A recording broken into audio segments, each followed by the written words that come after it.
Meet Shark. Not a Wall Street suit, a real hungry shark.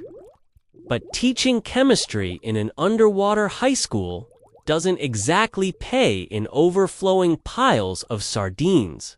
So, Shark decides he wants more sardines. Asterisk first. He tries robbing a bank. Bold move. Doesn't work. Turns out, banks don't respond well to dorsal fins. But Shark is smart. He's got skills. So, he puts his chemistry brain to work and starts making special sardine-flavored candy. It's weird, it's addictive, and it spreads through the reef faster than gossip at a coral cafe. Suddenly, fish from all over are swimming to buy his candy. Shark is now swimming in sardines rich. But then, the ocean government steps in and bans the candy. Too dangerous, they say. Reef health hazard, they say. Just like that, Shark's booming business becomes illegal. Now he's stuck with tons of sardines. But they're dirty, illegally earned. And if he uses them, the ocean police might show up with nets and subpoenas. That's when Shark talks to a shady old sea turtle who calls himself a consultant. He gives Shark a brilliant idea. Money laundering. What's money laundering? It's when you take dirty sardines and clean them up so they look like they came from honest, upstanding, fishy sources. Sparkling, clean sardines that you can spend without raising any fishy eyebrows. So Shark gets to work.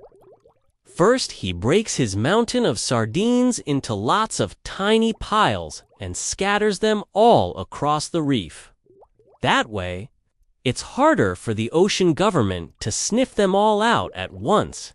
Then he sends those piles into different businesses. Some go into a kelp massage spa. Some fund a beachside smoothie shack that sells banana seaweed shakes. Others sneak into a shady underwater car wash. This step is called layering. You bury the dirty sardines under layers of normal, clean fish-business. Each of these businesses mixes the dirty sardines with honest daily revenue. Over time, no one can tell what sardine came from candy sales and what came from kelp massages. Genius. Then comes integration, the big finale. Now the sardines look completely normal, totally legit.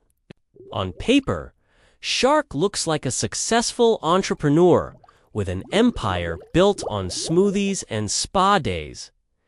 He starts spending again. New candy equipment, more banana extract, even a jet-powered surfboard for his baby shark. Life is good. But of course, it's never enough. Shark's addicted to the taste of success. He hires shrimp assistants, partners with a fried octopus franchise, and secretly distributes his candy through fast food chains across the ocean. The more sardines he earns, the more he needs to clean. So he gets creative, opens a fish nail salon, starts a banana delivery service, even launches a reef-based fitness center. Each new business makes the money trail blurrier and blurrier. Dirty sardines become clean. Clean become invisible. Shark is untouchable. Almost. But here's the thing. Laundering sardines is risky business. One mistake, one snitchy seahorse, and it all comes crashing down. The ocean government has sharp teeth too, and if they catch him, Shark won't be swimming in sardines anymore. So, remember, this is just a funny way to explain how money laundering works. Definitely not legal advice. Do not try this at home or under the sea, and please don't sue the shark. Thanks for watching.